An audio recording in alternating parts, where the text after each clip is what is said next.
Oh, 欢迎 welcome. Do you know that Vancouver's Chinatown is definitely the oldest in Canada? It's a wonderful enclave that appeals to people of all ages and ethnic backgrounds. Here, you can savor world-renowned Chinese delicacies and enjoy its diverse culture and flavors. Well, the stove is on. We've got our ingredients, and I'm ready to cook. But first, walk with me through Vancouver's Chinatown.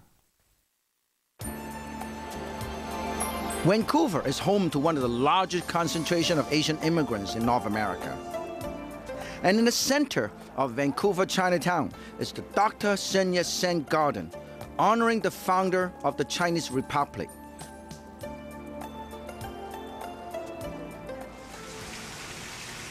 Dr. Sun spent many of his formative years in Southeast Asia and North America. And this authentic Chinese garden is just one of the many memorials honoring him in Chinatowns on both sides of the Pacific. It's the only full-size classical Chinese garden outside of China. Chinese artisans use ancient construction techniques to build it. The cup here always ready for the dinner gong. And I'm happy to provide a little lunch.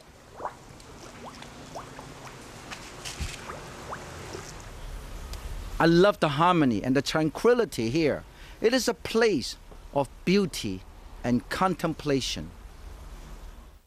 Early Chinese immigrants, almost entirely men, first came to Western Canada 150 years ago. Many work in the gold mines. Still more helped build the great Canadian Pacific Railways. Some returned to China. Many settled in small frontier towns. Gradually, in spite of discrimination, Chinese families established the first Canadian Chinatown in Vancouver. In Vancouver, the once small Chinese settlement has grown into a center of Chinese culture. There are food stores everywhere. Sidewalks are jammed with exotic fruit stands.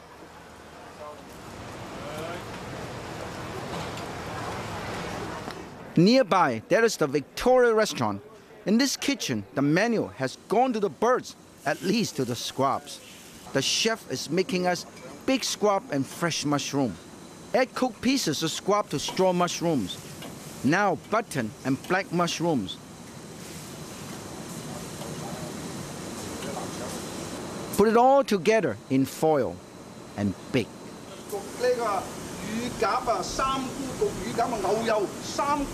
Wow, steamy. It's a very steamy affair. Look at that. Whoa!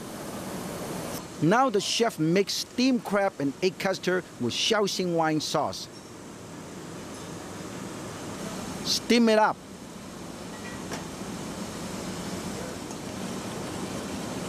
The juices become a wonderful sauce.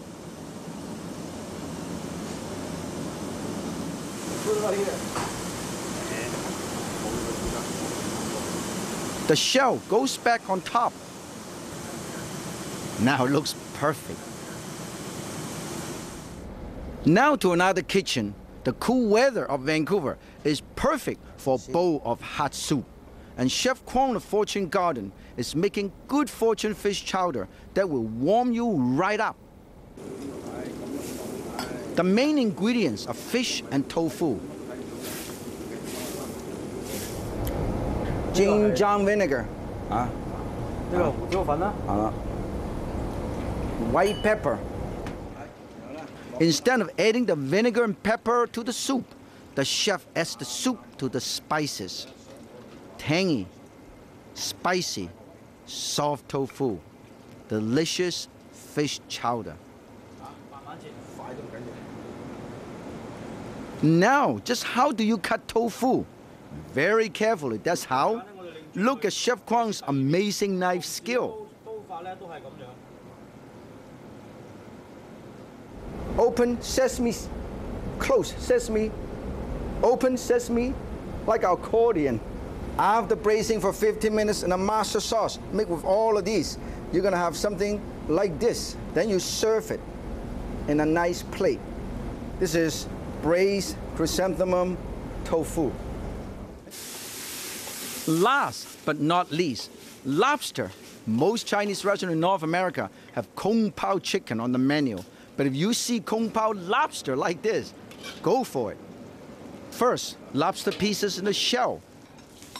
Then stir up vegetables, sauce, and lobster meat.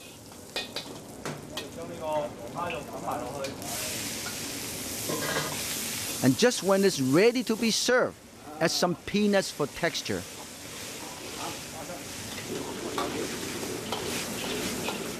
A perfect banquet dish. It is colorful and festive. Mr. Lam, the proprietor, and Chef Kwong are so kind. It is my good fortune to have visited the Fortune Garden in Vancouver and taste their fabulous seafood delicacy.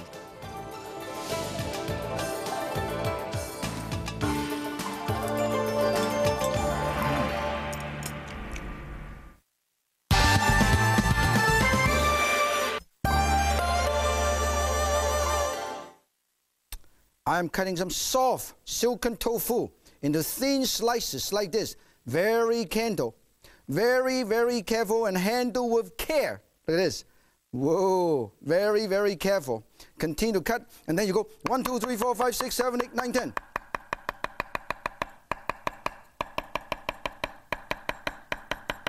You know, what I'm doing is cutting something like this. Nice and thin. I'm going to put them all together like this. Very thin slices, strips like this. I'm going to put it on the side right here. And then on top of that, I already have some wonderful rich seafood stock being boiled right here. Hopefully, it will be rich enough for all of us to enjoy. Here, I have some Chinese celery. This is Chinese celery. Look at this. This is wonderful because this has a very strong fragrance. Let me smell this, okay? It smells very good. I use this for soups, for stir fry, for casserole. It just gives me a lot of flavor. And I'm going to show you, all I need is a tiny bit. I'm going to cut this up to save time. This is how you do it. You save this for stock. You don't want to throw this away. So I actually put it in my stock. Then I can take it out later, okay? And in the meantime, I cut this up into little small slices like this. Small slices. Okay? Very nice. And I put this also over here. And I have shiitake mushroom, donggu. The Chinese call this donggu. You soak them in water for about an hour or so. Even half an hour is good. Remove the stem. The stem is no good. But you should not throw this away. Because even though it is flavorful, you cannot chew it, but you can put it in a stock pot. So I'm going to put it in the stock pot, okay? In the meantime, I slice this also in half. Look at this. I open this up and I go 1, 2, you know? Very thin slices like that. And I put this right over here. Look at that. It's all done. And then if you happen to have some Chinese broccoli, this is gailan, Chinese broccoli. You can also use the stem to add some texture. And I just happen to have it. If you don't have it, hey, no problem. You don't have to have it. Now, let us show you how to do this. Here, I have some fish. I'm going to cut this up into little strips like this, just like the chef in Vancouver. Oh, look at this. Cut this up, and then I'm going to put this over here. I marinate this with a tiny bit of salt, tiny bit of white pepper, tiny bit of cornstarch. Okay, this is it. And then we're going to make the soup. Beautiful. First, we'll put the mushroom because it's the flavor. I want the flavor. And then I put the Chinese celery. And the gailan, tiny bit of shredded ginger. I want the flavor, okay?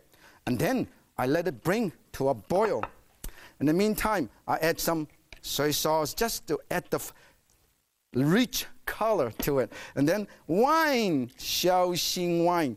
Then a few drops of sesame seed oil. Very simple. Now, for special flavoring, I would like to also add a tiny bit of black vinegar, Jinjiang vinegar, to add a little touch of tanginess, just like a hot and sour soup. Everybody loves hot and sour soup. This is the Chinese style hot and sour soup. When it's almost ready, we put the tofu right in here, okay? And then, of course, never forget the fish. We just have marinade. Oh, look at this, the fish. But you don't want to put the fish in too early. You don't want to overcook the fish. And then, look at this. I'm going to thicken up with approximately 1/3 of a cup of cornstarch solution, okay? Whoa, look at this. It doesn't take too long to cook. Make sure you have to bring this to a boil. Now, for added flavor, a lot of Chinese, you know what they like to do? Cilantro. Not only the leaf, but the stem. This is the stem. I also cut this up. Whoa. Use this and put them all over here. When it's almost ready, let's check it out and see whether it is ready. Oh, almost. Make sure this is nice and wonderful. Now, for those of you who do not like this, you can take it out. But I like to keep it there because it's very good. So let me show you how to serve these, okay? Here, you put this over here. The great thing about this is just enough. You know why I call it chowder? Because it's lightly thickened. But I don't want to make it too thick either. Otherwise, it would be New England fish chowder, okay? This is just enough. Just enough. Look at this. Oh, perfect. And then we're going to shut this off. Very good. Bring this to boil and shut it off. And this is the trick. When it's heavy, hold on to this and put it like this. Very, very carefully. Look at this. Look at all the ingredients that we have here. It is so beautiful. And I put this very carefully right here. You know what it is? Good Fortune fish chowder.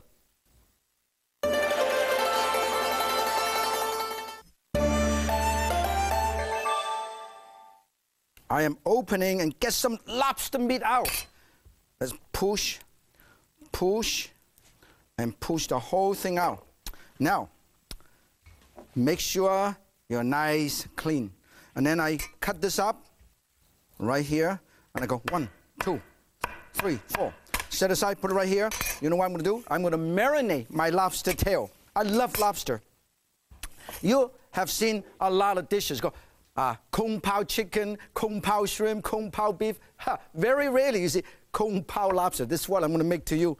Make this for you today. Tiny, tiny bit of white pepper, tiny bit of salt, tiny bit of cornstarch. As I said, always marinate your protein, whether seafood or beef, with cornstarch. Help to seal in the juice, give that nice shiny glaze, and also give that nice velvety texture. Set it aside and put it right here for the time being. And then we're going to cut up the asparagus. Now, you might wonder why Chinese chefs love to cut the vegetable at a slanted angle. That's a reason. You see? Slanted angle. Slanted, slanted, and slanted. You see? Why you do that? Give an example. Here is a piece already cut up, and here's a piece already cut up about this long, right? If you cut it right here, it's about the same length, but the fiber is running from this direction, one end to the other. It's long fiber, chew your jaws off. Here, on the other hand, the fiber is only about this thick. Look at the difference. This long and this thick, the same length. That's why you always cut a slanted angle. It cooks faster, more flavor comes out, and that's the reason why you do that. Okay. Slanted angle, slanted angle, slanted angle. Besides, it looks much nicer. Now, we're going to get ready to cook this wonderful, hot, and spicy lobster tail, kung pao style. Okay, when this is nice and hot, all you have to do is put some, this is important, 1 chili. This is mild lip. This is a hot lip. Hey, this is no lips. Oh, what the heck? Let's forget about the lips. That's the reason why sometimes I have no courage eating the thing that I cook. It's too hot. Oh, you can smell the fragrance. Okay, and then you put the lobster there. Now at home, you can just do it like this. Okay? In restaurants, sometimes they oil blanch the lobster, just like the chef, the great chef in Vancouver. They oil blanch. But at home, you can just stir fry this. Very simple. And then see. With a tiny, tiny bit of, whoa,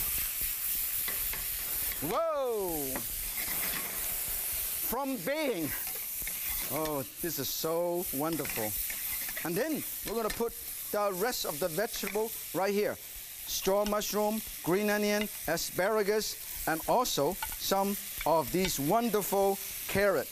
And then put it right over here. Continue to stir. Whoa, you cannot take the heat. Get out. Oh. Look at this. And then you put a tiny bit of broth, a tiny bit of soy sauce, a tiny bit of extra wine. Now, final touch, a tiny bit of black vinegar, Jinjiang vinegar. What makes Kung Pao is sweet, spicy, and hot. And of course, tiny bit of sugar, okay? And then this is the unique sauce called the La Dou Ban Zhang chili bean sauce. I'm going to use this is from Sichuan, a lot of them. So this is going to be so good. Oh, stir. I like to make a little bit more sauce because I want you to be able to put this over rice or spaghetti. Oh, look at this. This is so beautiful. And then let us thicken this up. Make sure they're nice and hot. Now, when you stick in a dish, this is how you do it. Move the food away. See the liquid? You put it right in the middle where the boiling liquid is. In the last minute, Sichuan dish always use a tiny bit of sesame seed oil. Not a tiny bit, a lot. Almost 2 teaspoons. And the dish is basically done. It's so beautiful. Now, if you want to make more broth, hey, no problem. A little bit more broth, give more sauce. You know what? Look at how beautiful this is. Never overcook your dish, particularly seafood. And when this is done, I'm going to show you how to serve these. This is so beautiful. Okay. And then put all these wonderful. And then you put your nuts towards the end because you don't want. This is the nut. This is what makes Kung Pao. Salted nut. And then put the tail right here. Look at this. This is so beautiful. I'm going to show you a dish everybody can do at home. This is the flaming, fiery Kung Pao lobster.